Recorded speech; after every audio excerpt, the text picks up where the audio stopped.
Mid-morning, August 5th, 1945. The Pacific sky was a hard metallic blue, the kind that burned the eyes and bleached the horizon into nothing. The sea swelled lazily beneath the hull of the USS Bosque, APA-135, an American attack transport bound for Okinawa. Its decks crowded with Marines who had seen too much of war to believe peace could ever truly arrive. The smell of diesel hung in the air, mingling with the salt and the faint, lingering scent of cordite that clung to every inch of their gear. Word had spread across the ship. A small group of Japanese civilians, women and children, were being brought aboard for transfer. Officially, they were prisoners of war. Unofficially, they were something far stranger, survivors. No one quite knew what to expect. For years, military briefings and propaganda films had painted Japanese civilians as zealots, molded by emperor worship and a code of self-destruction. Marines recalled leaflets captured from Okinawa, urging mothers to leap from cliffs rather than face capture. Others remembered caves filled with bodies, entire families who had chosen death over dishonor. And so the men waited on deck with rifles slung low, fingers tense on triggers, hearts armored by mistrust. Even after years of combat, the idea of Japanese women surrendering alive seemed almost unthinkable. The first sight of them shattered those expectations. From the grey outline of a landing craft rising and falling with the swells came 5 women and several children, their silhouettes framed against the glaring Pacific light. Their clothes were tattered but clean, the fabric worn smooth by salt and sun. The Marines, squinting through the heat haze, searched for concealed weapons for a sudden suicidal lunge. But when the eldest woman reached the top of the gangway, she did not cry out or avert her eyes. She bowed, deeply, and in her hands she held a small folded bundle, a cloth-wrapped offering, faded but carefully tied. It was not a weapon, nor a trap. Inside later, the Americans would find a child's doll, hand-stitched from scraps of kimono silk. For that first moment, though, all that mattered was the gesture. The old woman's bow, her deliberate humility, seemed to ripple through the line of Marines like a current. One man, Private Walter D. Evans of the 6th Marine Division, would later write that he felt the hair rise on the back of his neck, not from fear, but from disbelief.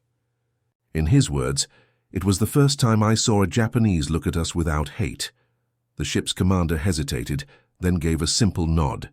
Slowly the Marines lowered their weapons.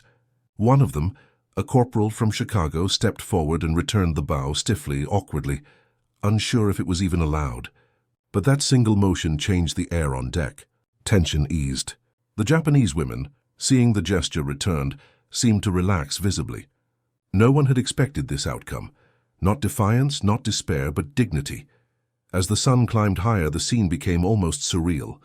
Marines who had days earlier trained for invasion now found themselves offering canteens and rations to those they had once sworn to kill. The children, wary at first, began to sip from tin cups. A medic examined one woman's injured ankle, and when she bowed to thank him, he could only nod, wordless. "It was like a spell breaking," one sailor recalled later. "We'd been told they were animals, but they acted more civilized than some of us." For the Japanese women, the experience was no less bewildering. For months, they had lived under the shadow of surrender propaganda that promised torture, humiliation, or worse at the hands of American troops. Instead, they were met not with violence but with restraint.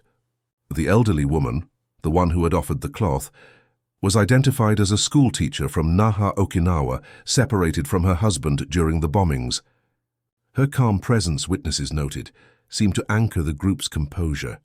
Even among the Marines hardened by Iwo Jima and Tarawa, her quiet poise commanded respect.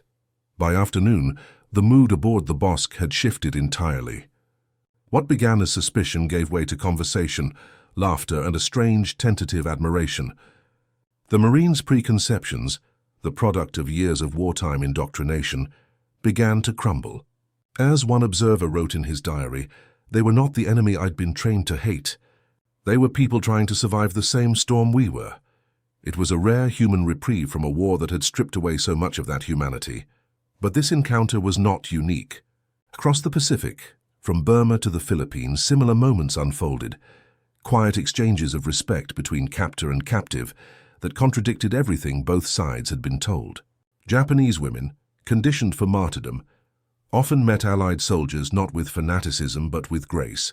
Allied troops, hardened by the brutality of the Pacific War, found themselves responding in kind. These fragile interactions became small, unrecorded truces in a conflict defined by extremes, and yet that morning on the Bosque, something deeper had occurred, a glimpse into the complexity of a culture the Allies had spent years simplifying into caricature. In the bow of one elderly woman, the Marines saw not propaganda but pride, not surrender but humanity. It was a moment that would linger in memory long after the last bombs had fallen. As the Pacific sun dipped westward and the ship continued toward Okinawa, one question hung in the salt air. How had such composure survived amid such devastation? To answer that, we must look back into the roots of Japan's wartime identity and the centuries of discipline, duty, and devotion that shaped these women long before the war began.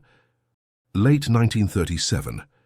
The chill of early winter settled over Tokyo as the banners of empire unfurled across a nation in transformation. Factories buzzed, military schools swelled with recruits, and the pulse of the streets beat to a new rhythm of obedience. Japan's militarist regime, under the tightening control of Prime Minister Fumimaro Konoe and the Imperial General Staff, began weaving a singular message into every layer of society. Loyalty to the emperor was not merely patriotic, it was sacred. From the humblest farmstead to the imperial palace, a doctrine of self-sacrifice and duty took root. In schools, the Kyoku Chokugo, or imperial rescript on education, was recited daily, binding children to the idea that dying for the emperor was the highest honor. For women, especially wives and daughters, the message was clear. They were to be the moral foundation of the empire, the silent strength behind its soldiers, and the bearers of its spiritual purity. By 1938, as Japan's armies advanced through China, the militarization of civilian life deepened. State Shinto sermons echoed through shrines and school halls, equating womanhood with service and motherhood with sacrifice. Girls' education emphasized needlework, nursing, and patriotic endurance. Skills meant not for personal growth but for wartime survival. The archetype of the good wife, wise mother evolved into something far sterner, the mother of soldiers, whose sons would give their lives without hesitation. When the war in Europe exploded in 1939, Japan's militarists took it as validation that global destiny favored the strong. And as the 1940 Tripartite Pact bound Japan to Germany and Italy, the empire's women became ideological soldiers in a different uniform, guardians of virtue, trained not to fight, but to endure. Then came 1941. With the strike on Pearl Harbor, the boundaries between battlefield and home vanished overnight. Japan entered total war, and with it came total mobilization. Civilian women were drawn into every conceivable role, manufacturing munitions, tending the wounded, and, in occupied territories, shadowing military units as nurses, interpreters, and propagandists. In places like Malaya, Burma, and the Philippines, Japanese women appeared alongside occupation forces, their presence unsettling both local populations and, later, Allied observers. Some were civilian volunteers attached to the Women's Volunteer Corps. Others were coerced laborers or administrators of military brothels, the so-called comfort stations, that became one of the darkest stains of the war.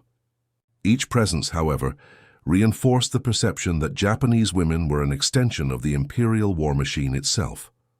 By 1943, as the tide of war began to turn, Allied intelligence agencies struggled to decipher the psychology of Japan's civilian women.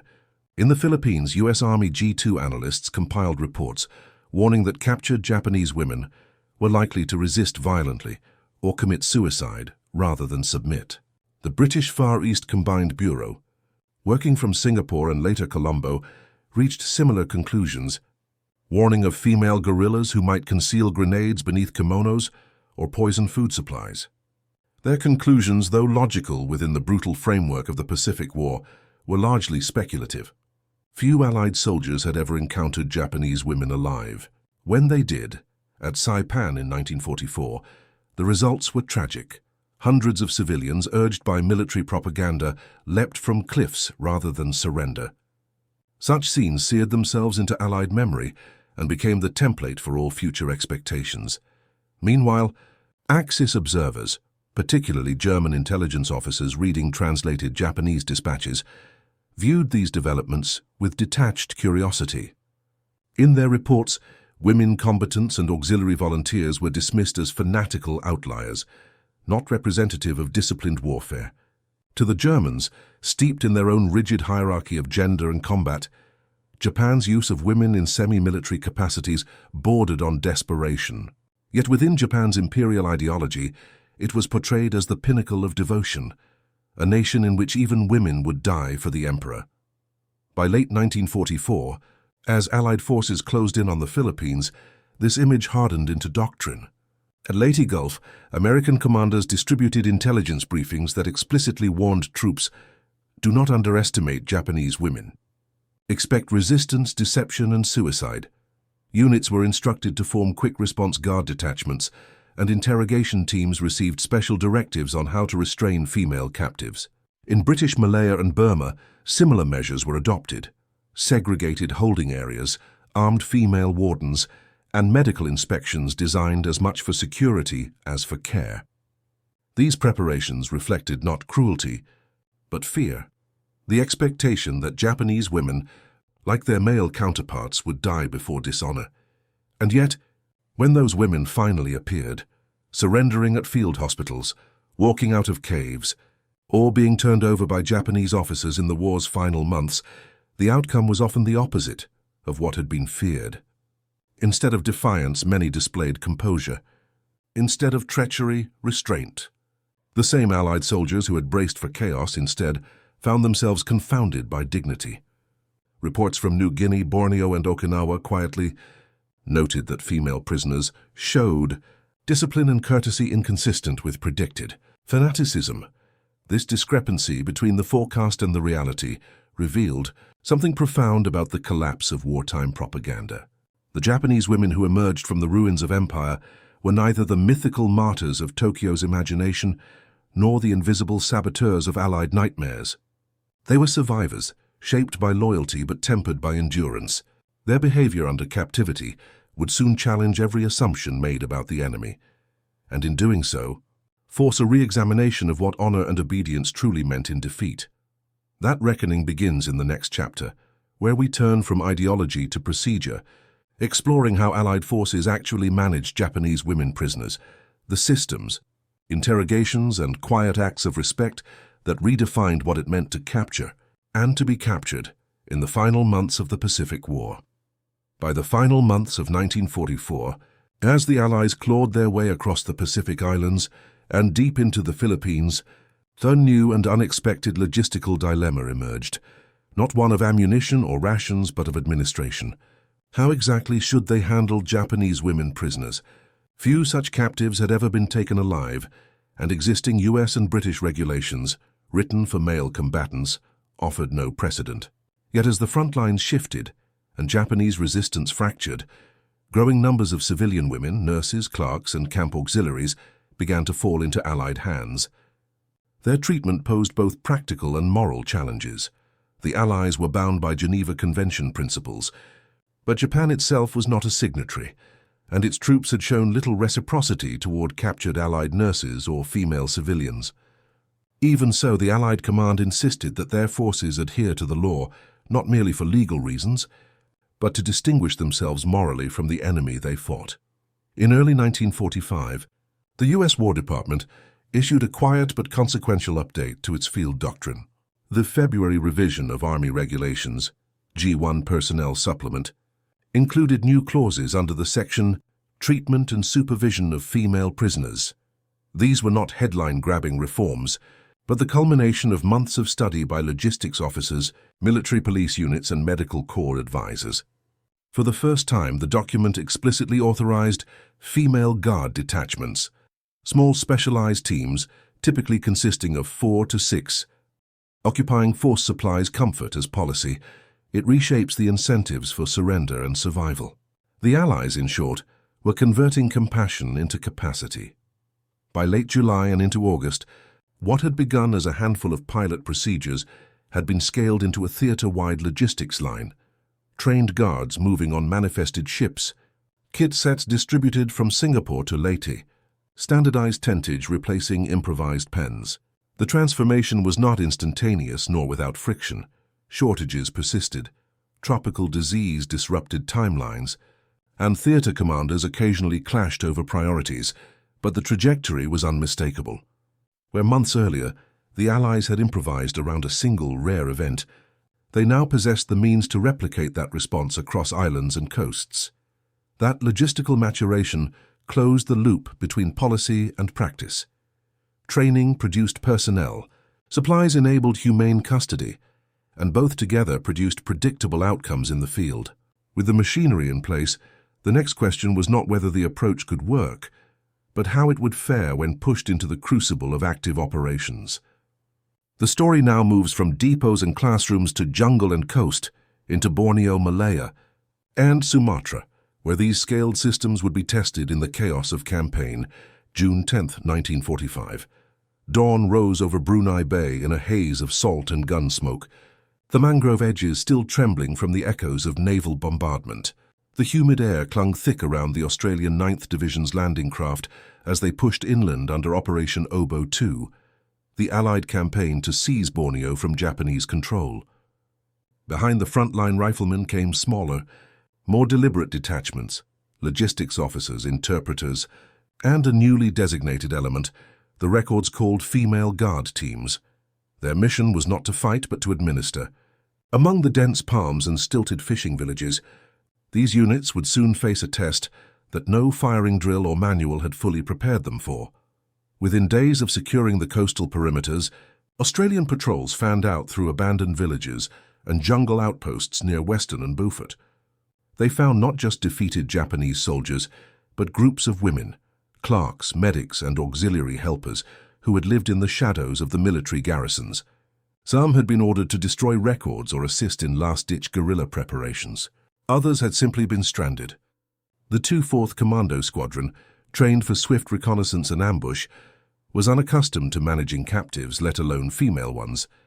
Yet the moment the first of these women emerged from the tree line, hands visible, heads bowed, the expected tension did not materialize. They did not flee, nor did they fight. Reports from field journals describe a scene of quiet formality amid the wreckage. The Australian guards, sweating in their khaki webbing, stood uncertain as interpreters read the surrender orders. The Japanese women, some barefoot, some still in the rough uniforms of auxiliary nurses, simply obeyed. They lined up, bowed, and complied with searches according to the very procedures drafted months earlier in distant Fort McClellan classrooms. For the first time in the Pacific, those protocols, so theoretical on paper, were being tested in real jungle heat. The result was startling. Not a single act of defiance, not a suicide attempt, not even raised voices. By early July, as Allied control extended through Brunei town, British Indian units took over the task of processing prisoners. They separated the women into screened compounds, provided rice and medical rations, and conducted interrogations through trained interpreters. The guards expected manipulation, deception, perhaps feigned illness. Instead, they found calm cooperation. A British major from the 114th Indian Infantry Brigade wrote in his field log, "They seem grateful for structure, even courtesy in confinement. None behave as we were warned they might. On Labuan Island, that courtesy took on a human face." Among a small group of captured civilians was a Japanese schoolteacher named in dispatches only as Miss H. She had been working near a supply depot when the fighting ceased. When the Allies herded survivors into a temporary compound, Miss H quietly began arranging bedding and translating instructions for younger women who could not follow the English commands. The Australians noted her composure, her ability to maintain order where none had been commanded, and the act became emblematic of the unexpected dignity found in these encounters. Allied command later recorded that in all female POW cases in Borneo that month, incidents of violence or non-compliance were nil. The experience repeated itself across the region. In early August 1945, British forces advancing toward Kuala Lumpur encountered Japanese female staff and Red Cross auxiliaries left behind in the collapsing garrison network. Even as Japanese army discipline fractured, the women did not vanish into the jungle or resist capture. Instead, they surrendered openly in the streets. bowing, presenting tokens such as handkerchiefs or folded origami cranes, and submitting to searches. British Guard detachments, briefed under SEAC regulations, maintained composure and refrained from aggression. When reports reached Singapore headquarters, the phrasing was almost identical to earlier American and Australian accounts. Unexpected courtesy, complete compliance, 0 casualties. After Japan's formal surrender on August 15th, the pattern extended even further. In Sumatra, as Dutch and British Indian forces moved into the Dutch East Indies through the late months of 1945, they found scattered Japanese detachments still holding civilian employees and dependents. Among them were women who had served as clerical staff, interpreters and nurses. Once again, these captives responded with decorum, volunteering to assist in registration and even translating for Allied interrogators. The uniformity of their behavior, across terrain, command structures and months suggested that what had first seemed an anomaly in Luzon was instead a defining feature of the key Japanese women's response to capture. To Allied officers who had been warned for years that these women would be dangerous, the experience was quietly transformative. Their field diaries and dispatches shifted in tone from suspicion to reflection. In a message from Australian headquarters dated July 20, 1945, the phrasing captured the dawning realization, unexpected courtesy and disciplined comportment. The women appear bound by internal order rather than external coercion. The sentence was bureaucratic, yet beneath it lay something more profound, the recognition that humanity had survived where propaganda had predicted fanaticism. The discipline and composure of these women also began to shape the morale of the men guarding them. The absence of hostility diffused the usual tension that filled POW enclosures. Soldiers found themselves offering water without hesitation, returning bows and, perhaps unconsciously, acknowledging shared fatigue. These encounters left a residue of reflection that rippled through units long after the battles had ended. Many veterans later wrote that the women's restraint unsettled their assumptions about the enemy and, in some cases, softened their perception of a war that had otherwise seemed devoid of grace. By late 1945, as operations shifted from combat to occupation, the Allied command could measure a clear trend. From Luzon to Brunei, Kuala Lumpur to Medan, Japanese women prisoners consistently displayed compliance and civility under Allied custody. The data confirmed what scattered anecdotes had hinted. This was not chance but pattern.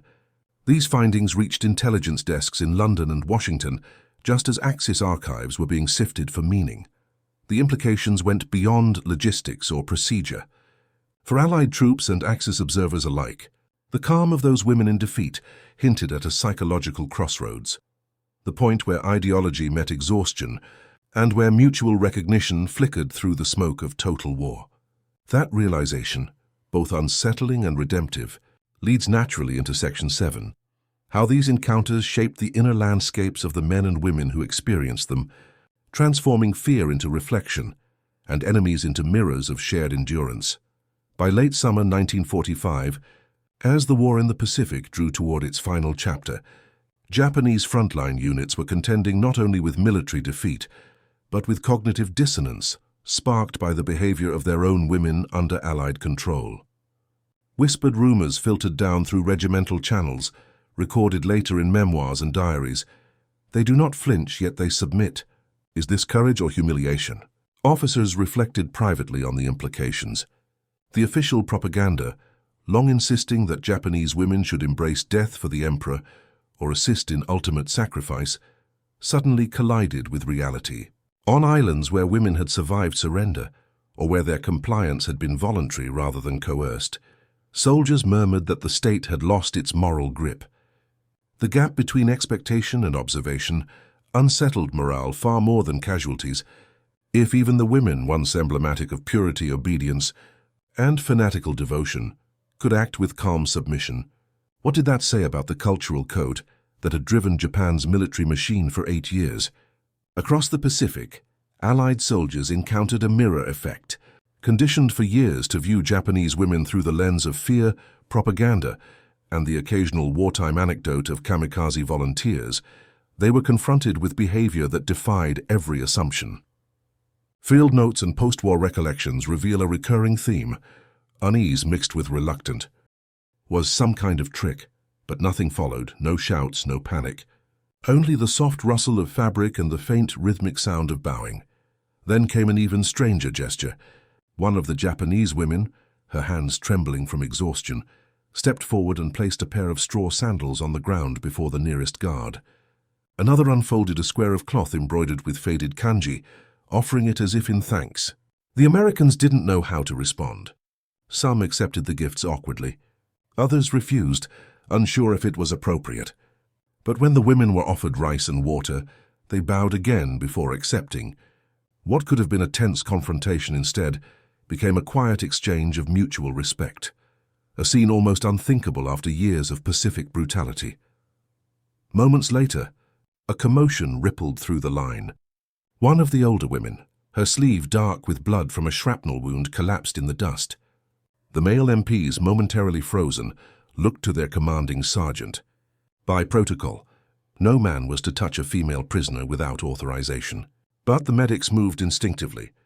They lifted her gently onto a stretcher, her body limp but breathing. The sight of Americans aiding a wounded Japanese woman stunned those watching. The act broke whatever invisible wall remained between captor and captive. Even the MPs who had arrived expecting hostility now lowered their weapons. In the hours that followed, interrogators conducted brief interviews, seeking intelligence on supply routes and unit strength. The women answered politely but cautiously, their voices low and measured. When asked about their roles, most described themselves as nurses, cooks, or clerks. None spoke of politics. They expressed no hatred, no fanatic devotion to the emperor, only fatigue. The intelligence reports that evening noted their consistent composure and adherence to propriety. The guards found no hidden grenades, no poison capsules, no coded documents. Every search followed the new guidelines. Female personnel only, recorded inventory, no unnecessary contact. For the officers overseeing the compound, it was a revelation. Years of war had conditioned them to expect deception and death. Yet the Japanese women had shown only discipline, restraint, and what one report called a degree of dignity not anticipated. The experiment in gendered supervision, once seen as an administrative formality, had suddenly proven its worth. There were no incidents, no suicides, no resistance. In after-action briefings, the field commander praised the WAC and Nurse Corps guards for their professional poise under untested conditions. Far away, in Berlin, German intelligence analysts reading intercepted Japanese correspondence would later comment on this very encounter. The translated excerpts, circulated through the Abwehr in early 1945, described the captured women's conduct as within the bounds of propriety, a phrase that puzzled German officers accustomed to viewing Japanese behavior through the lens of fanaticism. One report dryly noted that the female prisoners of the East appear to possess the discipline of monks, not zealots. For the Allies, however, the takeaway was far simpler. The new procedures worked, and they revealed a human dimension long obscured by wartime myth. By the end of January 1945, as the compound was cleared and the prisoners transferred to Manila for formal processing, the atmosphere among the American guards had changed. The initial apprehension had given way to respect. The women were still prisoners, but they were treated as something more, a test case in a war that had rarely allowed compassion. The positive results from Baguio emboldened higher command to replicate the model in Borneo, Burma, and eventually Okinawa. What began as a bureaucratic experiment had become a moral pivot point. The Allies had braced for resistance and found restraint. The Japanese women, stripped of weapons but not of pride, had defied their captors' expectations simply by surviving with grace. And as their stories spread through official reports and intelligence bulletins, another question began to form in the minds of soldiers and spies alike. What did these unexpected displays of dignity mean to the enemy itself? That question would echo through both Tokyo and Berlin, where Axis intelligence officers struggled to interpret what they saw as a contradiction. Women of the Emperor's empire behaving not as instruments of defiance, but as embodiments of quiet order. That paradox sets the stage for Section 4, where we examine how Japanese and German intelligence interpreted these encounters and what their reactions revealed about a collapsing ideology. By mid-1945, as the Empire of Japan teetered on the brink of collapse, the flow of battlefield intelligence became more fragmented, but also more revealing. In Tokyo, officers of the Rikugun Tokumu Kikan, the Japanese Army Intelligence Bureau, were intercepting scattered Allied interrogation transcripts and POW management reports. The fragments arrived through neutral channels, courier pouches, and the remnants of coded diplomatic traffic. Among them, one document stood out, an American report describing the capture of Japanese women on Luzon. The report was brief, clinical, and bewildering to the Japanese analysts who read it. Dated May 1945, it summarized that captured women in Luzon prisons did not resist and behaved with decorum under American guard, offering small tokens of courtesy. Allied troops showed surprise and hesitation. To the officers in Tokyo's underground war rooms, this made little sense. These women, supposedly bound by the spirit of Yamato Nadeshiko, the ideal of purity and self-sacrifice, had not died by their own hand. They had surrendered with dignity. The initial reaction was disbelief. One colonel in the Army Intelligence section scribbled a note in the margin, "Impossible, false Allied propaganda." But as similar accounts surfaced from the Philippines and Borneo, skepticism turned to unease. Were these women, nurses, wives, clerks, defying the national creed? Or were the Allies distorting behavior for psychological warfare? The reports challenged not only doctrine, but identity itself. Across the Eurasian continent in Berlin, German intelligence officers were reading those same translated dispatches. Despite the Reich's collapsing communications network, diplomatic cables still flowed through the Japanese embassy on Tiergartenstrasse. Inside the Abwehr's Final Analysis Center, a June 1945 summary was circulated to the Wehrmacht High Command. It noted with characteristic precision that Allied discipline toward captured Asiatic females appears strange, implying either rigid order or hidden coercion. To German officers steeped in their own brutal occupation policies, the descriptions sounded alien. The idea that American or British troops would treat enemy women with courtesy rather than suspicion seemed, as one report phrased it, culturally aberrant. Some speculated that the Americans were using the women as tools of propaganda, perhaps parading civility to undermine Axis morale. Others thought the accounts were exaggerated translations, the kind of psychological camouflage common in the war's final phase. Yet not all dismissed the phenomenon. A few Wehrmacht observers, especially those with experience in Asia, sensed something deeper. They noted that Allied restraint might represent a new weapon, moral authority. One internal commentary from the Abwehr's psychological evaluation section argued that American adherence to discipline in treatment of Orientals suggests a shift from total war to moral demonstration. It was, in a way, the first external recognition of what Allied commanders were beginning to understand themselves, that control and humanity could coexist on the battlefield, even against a foe that had shown neither. Meanwhile, in the jungles of Burma and the coastal encampments of Borneo, Japanese field officers were witnessing similar scenes firsthand.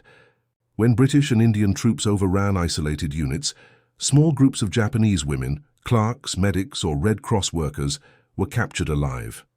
Instead of attacking or committing suicide, many remained still, offering bows or small gestures of compliance. Japanese soldiers who survived these encounters and were later repatriated or captured themselves wrote astonished notes in their field diaries. The women did not die. They sat quietly. The British gave them water. Those fragmented testimonies filtered back to regimental headquarters in Tokyo through censored cables and oral reports. Staff officers, uncertain how to interpret them, quietly omitted the details from official communiques. Publicly, the propaganda machine continued to extol tales of female heroism and sacrifice. Privately, the truth gnawed at the military psyche. The myth of the warrior woman who died for the emperor no longer held absolute sway. When the war finally ended, and the surviving Axis archives were sifted through by Allied investigators, fragments of these internal debates emerged. German military journalists writing in the early post-war years, citing captured Abwehr and foreign ministry papers, commented with rare candor. One article in Wehrwissenschaftliche Rundschau, A40, summarized the phenomenon as a moral inversion in modern war where discipline without cruelty proved more powerful than fanaticism for Axis intelligence circles in 1945. This revelation had been deeply unsettling. They had expected the Japanese spirit to manifest as unyielding defiance, and the Allies as hypocritical occupiers. Instead, the evidence suggested a reversal, Allied troops maintaining strict moral codes, and Japanese women showing composure instead of fanatic resistance. What began as an intelligence anomaly soon evolved into a philosophical disquiet, a subtle recognition that power could also derive from restraint. Admiration. A U.S. Army captain who oversaw processing at a Luzon transit camp later wrote, "We eyed those women like they might spring a trap, but they did not. Their calmness unsettled me more than bullets ever did. That quiet compliance demanded a response different from conventional combat, restraint, patience, and respect. It forced soldiers to reconcile expectation with reality and to maintain professional decorum in situations where instinct might have demanded suspicion or aggression. The practical consequences were immediate and measurable. Units reported fewer incidents of altercation or miscommunication, and the predictable compliance of female POWs allowed guards to focus on logistical and security tasks without distraction. Officers noted a marked improvement in prisoner cooperation. Forms were completed faster, medical needs were met efficiently, and translation proceeded smoothly when interpreters were required. Morale among guards, paradoxically, was strengthened, not through coercion, but through a kind of ethical validation. Many soldiers requested assignments to female POW duty, perceiving the responsibility as a higher moral test than combat, a measure of their own discipline and judgment. This psychological interplay extended beyond individual experience. Axis soldiers, struggling to reconcile the behavior of captured women with ingrained narratives of honor and fanaticism, began to question the efficacy of their own indoctrination. Allied troops, in turn, found that humane treatment became easier to justify and maintain when it was met with dignity rather than defiance. The feedback loop was subtle but strategically valuable. Respect begetting cooperation, cooperation reinforcing morale, and morale sustaining order under conditions that had previously seemed volatile. Field intelligence officers noted that even minor acts, bowing, accepting rations politely, helping younger prisoners, had disproportionate impact on the atmosphere of a compound. From a broader perspective, this dynamic illustrated an emergent principle of occupation and POW management. Psychological control could be as effective as armed enforcement. The combination of discipline, cultural sensitivity, and procedural rigor produced outcomes that neither side fully anticipated. For Allied command, it demonstrated that operational success did not end at the battlefield's edge. It extended into every encounter where human behavior could either escalate or stabilize a volatile situation. For Japanese observers, these episodes served as a quiet critique of their own wartime narratives, a mirror reflecting the limits of indoctrination when faced with the structured authority and surprising courtesy of an opponent. By reinforcing discipline, improving cooperation, and subtly reshaping perceptions on both sides, these encounters laid the groundwork for the final phase of Allied strategy in the Pacific. Systematic application of humane POW treatment, refined intelligence gathering, and occupation planning that leveraged respect as a force multiplier. The experiences of soldiers and prisoners alike became more than anecdotal. They were tactical and psychological data points, feeding directly into the next stage of operational doctrine.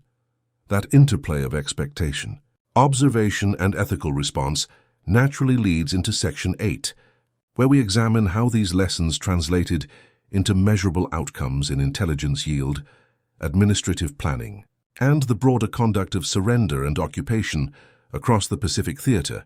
By mid-1945, as Allied forces consolidated control across the islands of Borneo, Malaya, and Sumatra, the operational impact of respectful treatment of Japanese women POWs became increasingly evident.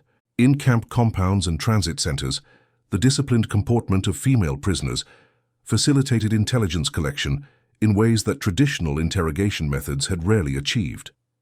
Officers and interpreters noted that women who had been approached with courtesy and procedural consistency were far more forthcoming. They provided information on village networks, supply routes, and even the disposition of remaining Japanese garrisons. Some offered detailed sketches of local terrain, bridges, and minor roads, knowledge that would have required reconnaissance patrols under fire had coercion or fear been used instead. Allied units in Borneo, relying on these accounts, executed mopping-up operations with fewer ambushes and a markedly reduced risk of booby traps, demonstrating the direct link between humane treatment and battlefield efficiency. The benefits extended beyond tactical immediacy. Strategically, the moral high ground, achieved by consistently fair treatment, bolstered Allied credibility in Southeast Asia. British SCAC authorities later incorporated prisoner handling records into official public relations materials in Malaya and Singapore, highlighting the contrast between disciplined Allied procedures and reports of Japanese mistreatment of civilians and POWs. These narratives served dual purposes. They reassured occupied populations that Allied forces were trustworthy, and they implicitly undermined residual Japanese propaganda that depicted the Allies as violent occupiers. For communities in Kuala Lumpur, Labuan, and Medan, witnessing captured Japanese women treated with respect, provided with food, medical attention, and modest accommodations, helped pacify local civilians, encouraged cooperation with administrative authorities, and mitigated the potential for insurgent activity during the delicate transition from combat to occupation. Operational efficiency was also a factor. By fostering calm, cooperative POW populations, the Allies reduced friction within holding areas, freeing manpower and resources for active field operations. Units that would otherwise have been tied up in guard rotations, searches, or punitive measures could instead be deployed to forward positions or tasked with civil-military coordination. Shipping manifests, camp rosters, and quartermaster logs from June through September 1945 show that fewer personnel were needed for supervision in compounds where female prisoners displayed consistent compliance, a small but cumulative effect on the overall campaign tempo. Beyond logistics, the interaction had a subtler psychological dimension. Allied soldiers, witnessing the consistent dignity of the women under their supervision, reported increased self-discipline and a stronger sense of ethical purpose. The same forces that had braced for fanatical resistance now engaged in day-to-day administrative tasks with heightened attention to procedural fairness. Units began to view compliance and courtesy as operational tools, recognizing that maintaining respect could be as strategically valuable as suppressing enemy fire. This principle would later influence occupation planning, where morale, cooperation, and civic order became central to post-war stabilization efforts in Southeast Asia. Yet while the treatment protocols provided clear dividends, they were not a panacea. Even the most disciplined camps faced logistical constraints, cultural misunderstandings, and occasional lapses in behavior, both by prisoners and guards.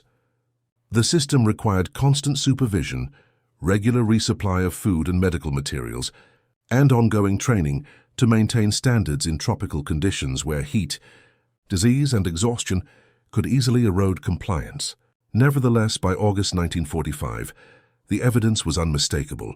Humane, structured treatment of Japanese women POWs yielded measurable tactical, operational, and strategic advantages, proving that ethics and efficiency could coexist in the most extreme theaters of war.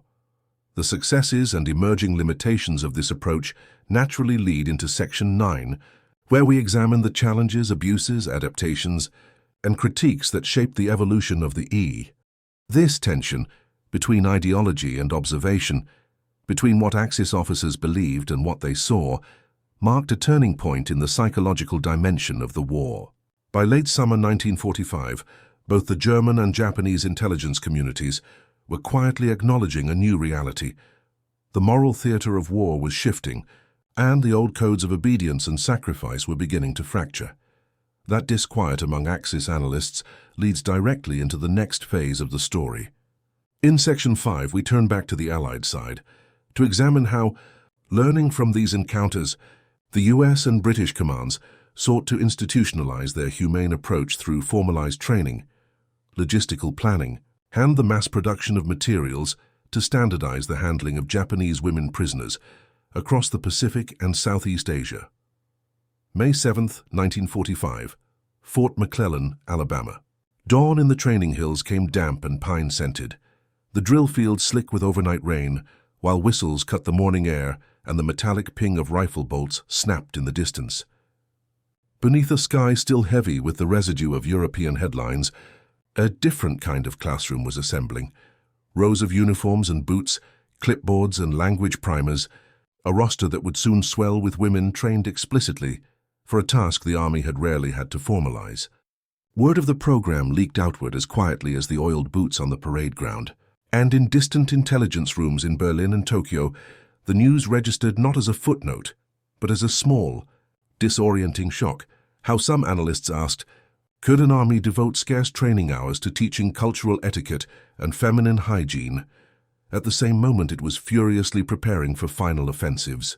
The answer on that wet morning was already taking shape in chalk and coffee-stained manuals.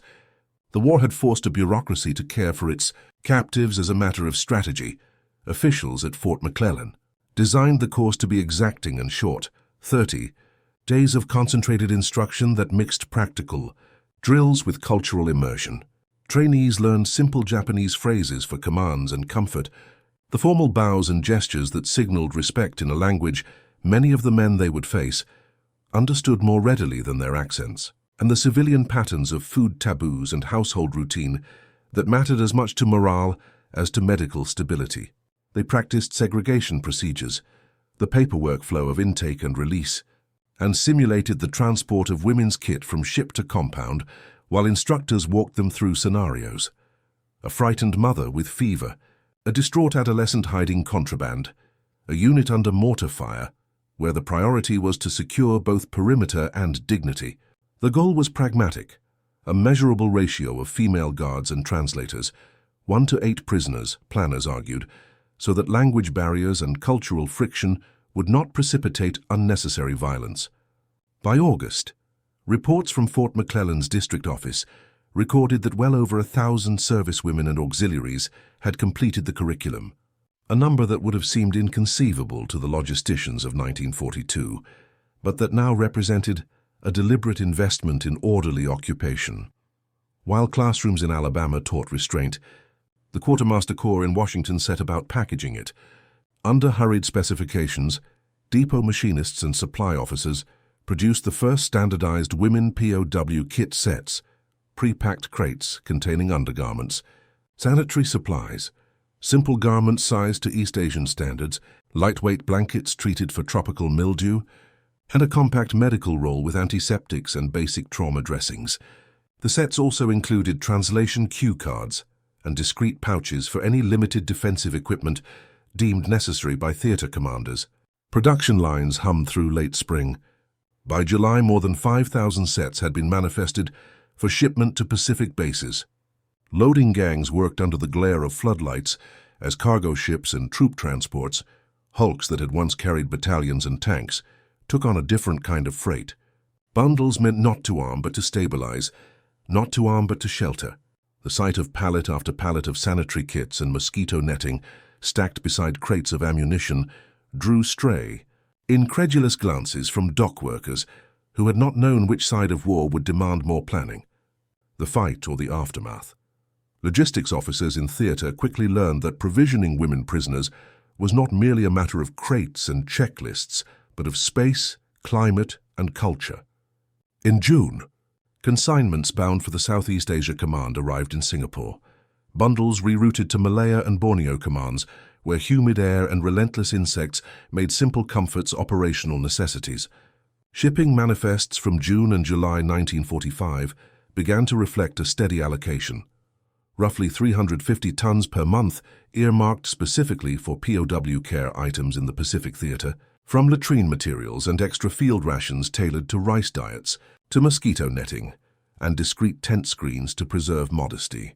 The quartermasters logged pallets of spare latrine units and portable septic boxes, curtain kits to subdivide larger barracks into female-only quarters, and stacks of B4 boxes marked women's garments. Moving those supplies required convoys, berthing plans, and the reconfiguration of troop transport so that privacy and hygiene, historically, afterthoughts in combat logistics, were treated as force, multipliers for order and intelligence. The why. Administrative machinery had a second, subtler output, doctrine in action. As shipments arrived and Fort McClellan graduates dispersed to Pacific posts, commanders found they could rely on a repeatable model. Where once an ad hoc holding area might dissolve into improvisation, now compounds could be laid out to a standard, separate mess lines, screened medical bays, and translation cells staffed by women, trained to take testimony without inflaming shame or arousing scandal. The availability of kits and trained personnel reduced the friction that had once produced panic or misinterpretation, allowing interrogators and MPs to extract useful information without coercion that would ruin later prosecutions or fuel propaganda. For many theater commanders, the change was a revelation. Logistics and training had not only made humane treatment possible, they had made it sustainable. Even beyond Allied staffs, the scale of the effort registered as a strategic fact. Intercepts and diplomatic notes, relayed back to Axis capitals, observed the volume of material and personnel being diverted to POW administration with a mix of confusion and begrudging respect. Some German analysts, already attuned to American industrial capacity, called the program methodical and peculiarly American, less a display of sentiment than a deliberate instrument of influence.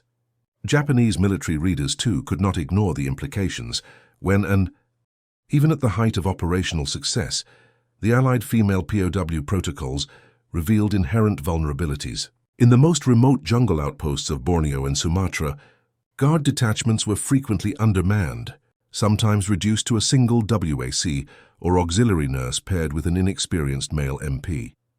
Tropical humidity and the ever-present threat of disease compounded the strain.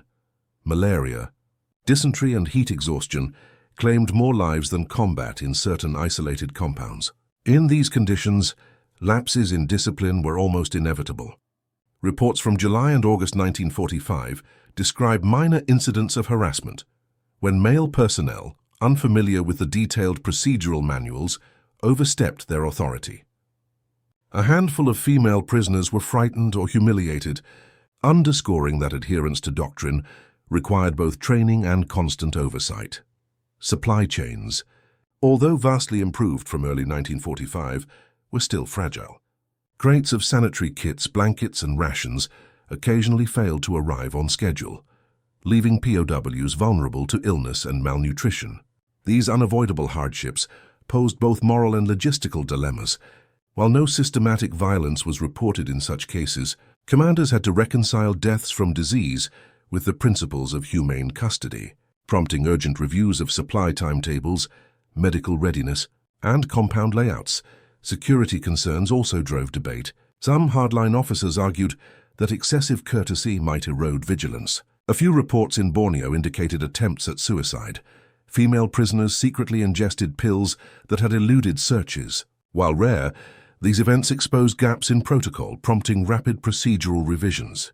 By August 1945, the U.S. War Department issued a formal G1 revision. The female-to-prisoner ratio in isolated posts was increased from 1:8 to 1.6. Rotating guard shifts were mandated to maintain alertness, and small emergency response teams were stationed to react to medical crises or containment breaches. Simultaneously, in the British CAC area, mobile female rescue squads were deployed alongside portable latrine modules, ensuring both hygiene and oversight, even in transient jungle encampments. These refinements did not resolve all tensions. Military lawyers and ethicists debated whether leniency toward non-combatant women could be exploited by enemy propaganda, potentially undermining perceptions of Allied strength. Conversely, commanders and human rights advocates defended the approach, arguing that disciplined, humane treatment reinforced morale, operational efficiency, and the moral legitimacy of occupation. These discussions, echoing through War Department corridors and SEC headquarters alike, revealed the tightrope between practical security, ethical conduct, and strategic messaging. Despite occasional failures and the need for constant adaptation, the protocol system ultimately demonstrated resilience. Even under extreme conditions, the framework could be modified without collapsing entirely. Additional personnel, portable infrastructure, and emergency procedures all allowed commanders to maintain a baseline of humane treatment while minimizing risk. Each adaptation reflected the dual imperatives of military necessity and moral responsibility, a balance that would shape the final months of Pacific operations. The challenges, debates, and innovations of these months laid the foundation for the post-war evolution of POW policy. How these experiences influenced later doctrine and the treatment of female prisoners in subsequent conflicts forms the focus of Section 10, where the legacy of the 1945 protocols is traced into modern military practice. August 1945 marked the end of hostilities in the Pacific, yet the lessons of humane POW treatment, particularly concerning Japanese women, continued to resonate far beyond the battlefield. As Allied occupation authorities established control over Japan and the formerly occupied territories, the principles refined in Luzon, Borneo, Malaya, and Sumatra were codified and institutionalized. On paper, at least, the meticulous training, logistics, and protocols of 1945 became part of broader occupational doctrine, shaping the way military administrations approached both gender and captivity. The 1947 revision of the Geneva Conventions, particularly the Third Convention, reflected this evolution. Provisions emphasizing humane treatment of all prisoners, medical care, and protection from harassment bore the unmistakable imprint of the Pacific experience, even if not explicitly attributed. In the early discussions of the United Nations in 1949, delegates from India and Australia drew directly from Pacific campaigns to argue for gender-neutral protections. They cited instances in which female POWs, expected to resist or perish, had instead complied with dignity and facilitated orderly administration. These examples strengthened the case for formalizing same-sex handling, adequate accommodations, and culturally aware procedures for women prisoners, principles that had first been tested at Fort McClellan and in field compounds across Southeast Asia. The 1948 U.S. Army Prisoner of War and Internee Handbook, First Edition, codified these lessons explicitly. Female prisoners were to be supervised by female guards whenever feasible. Segregated latrines and sleeping quarters were to be provided, and strict protocols for medical care and search procedures were mandated. These guidelines drew directly from the manuals, kits, and practical experience of 1945. The influence extended into later conflicts, though unevenly. During the Korean War, 1950-53, and Vietnam War, U.S. military doctrine included gender-sensitive practices for female captives, though application varied widely depending on theater, unit culture, and logistical constraints. Military legal scholars of the 1950s cited Japanese women POW cases as precedent in arguing for stricter prohibitions against sexual harassment, improved guard training, and codified disciplinary standards for personnel overseeing prisoners. Humanitarian agencies, notably the Red Cross and the International Committee of the Red Cross, ICRC, likewise adapted camp management to accommodate gender-specific needs, referencing the Pacific experience as a practical model for balancing operational security with moral responsibility. Yet, the legacy was not flawless. In many post-war conflicts, lessons faded or were inconsistently applied, often influenced by command priorities, local customs, or the urgency of combat operations. Some units neglected same-sex supervision, under-provisioned sanitation, or failed to train guards in cultural sensitivity. Nevertheless, the moral and procedural milestones set in the final months of W2 remained an enduring benchmark. The Pacific experience demonstrated that careful preparation, disciplined execution, and humane engagement with prisoners, especially those whose behavior was presumed hostile, could yield tangible tactical, operational, and ethical benefits. It also underscored a universal principle that respect, even amid war, is both achievable and advantageous. From the startled faces of U.S. Marines on that August morning in 1945, when elderly Japanese women bowed with quiet dignity aboard a transport ship in the Pacific, to the codified manuals, logistical innovations, and international conventions that followed, a clear arc emerges. The narrative of expected abuse transformed into observed respect, leaving a legacy that would inform the conduct of war, the treatment of captives, and the moral compass of military engagement for decades to come. The shocked faces of Marines on that August morning in 1945 now stand as a lens through which we can view a profound wartime paradox. Expectation colliding with reality, fear yielding to recognition. Those who had prepared for resistance, even violence, instead encountered calm, disciplined deference. The Japanese women POWs, steeped in the cultural codes of loyalty, obedience, and restraint, yet operating within the severe constraints of war, responded with comportment that unsettled enemy assumptions and reframed the meaning of strength and submission. Their quiet gestures, small tokens, and orderly conduct challenged the narrative of fanaticism that had been built over years of intelligence reports and propaganda. From the highlands of Luzon to the jungle outposts of Borneo, and onward to the islands of Sumatra, Allied protocols originally conceived in suspicion were repeatedly vindicated by actual behavior. Procedures drafted to anticipate deception or suicide proved largely unnecessary.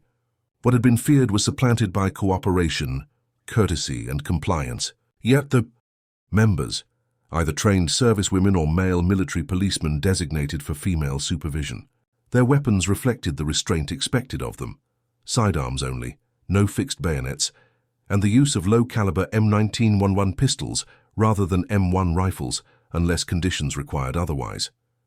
Each detachment carried not only standard restraints and paperwork, but also personal screening kits, basic medical supplies, sanitary materials, and translation cards listing key Japanese phrases for compliance and medical emergencies. Across the Pacific in the British-controlled Southeast Asia Command, parallel developments were underway.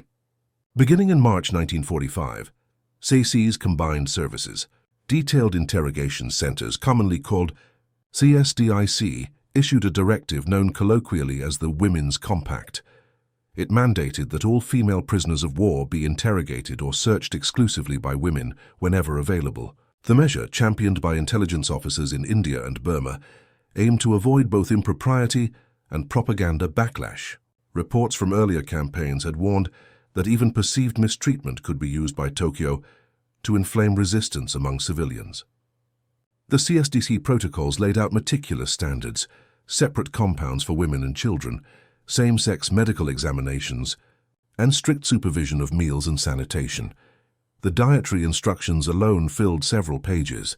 Allied quartermasters, aware of the dangers of malnutrition and vitamin deficiency among Japanese civilians, were ordered to maintain rice-based rations wherever possible, supplemented by vitamin B and C tablets. British nutritionists argued that forcing Western-style diets, tinned meats, bread and potatoes, only aggravated illness and tension. Even the spacing of guards was codified. In open compounds, sentries were to be posted at intervals no greater than 2 meters. In enclosed barracks, 1 guard was to be assigned for every 10 prisoners. Patrols were to maintain continuous line-of-sight coverage, but refrain from physical searches unless absolutely necessary. The manuals even accounted for psychological distress, a rare consideration in wartime documentation. Given the well-documented suicides of Japanese civilians on Saipan and Okinawa, US and British officers anticipated similar attempts among captured women. The regulations instructed guards to monitor for signs of agitation, to remove belts and sharp objects, and to prevent self-harm through immediate verbal command and restraint. In the event of attempted suicide, guards were to record the incident in a separate log, not in the main disciplinary report, an effort to distinguish desperation from rebellion.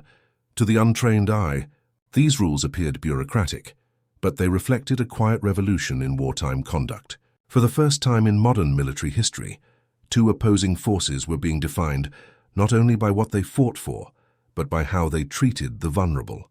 In both the American and British commands, these guidelines carried a double meaning: to maintain order and to maintain moral legitimacy.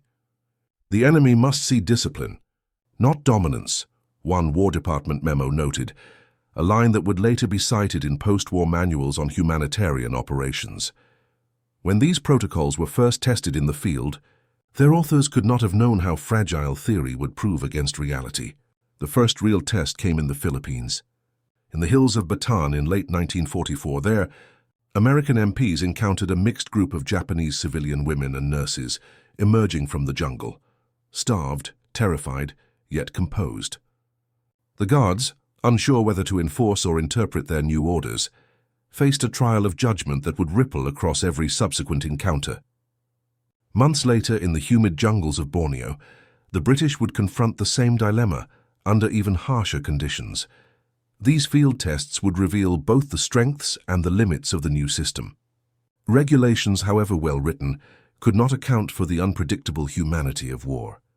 What followed in Bataan and Borneo would show that while procedure could prepare soldiers for order, it could never prepare them for compassion or for the quiet dignity of the prisoners themselves. December 1944. The mountains of northern Luzon were alive with echoes, artillery reverberating off the granite. Ridges of the Cordillera, the air thin, cold, and heavy with the scent of gunpowder. After 3 years of occupation, the Japanese stronghold at Baguio, the summer capital of the Philippines, was collapsing under relentless U.S. and Filipino assault. The 33rd Infantry Division pushed north through steep jungle trails, cutting off retreating Japanese units and civilian stragglers. Amid the confusion of surrender, an unexpected group emerged from the tree line. Japanese women, dressed in worn field grey uniforms or the rough kimono of camp followers, carrying bundles of cloth and makeshift bandages. They walked beside wounded soldiers, neither defiant nor pleading, simply resigned to the inevitable. For the American troops advancing through the cold mist of the highlands, the sight was jarring. Intelligence briefings had warned that Japanese women, indoctrinated by years of propaganda, would either resist capture or take their own lives. Yet these women did neither. When the patrols halted them near the outskirts of Trinidad Valley, they obeyed every command without protest. By the first week of January 1945, they were escorted to a temporary holding site south of Baguio, a rough clearing ringed with barbed wire and bamboo stakes, designated as a POW transit compound. It was there, on that windswept plateau, that the U.S. Army's new female guard protocols would be tested for the first time. The compound was primitive.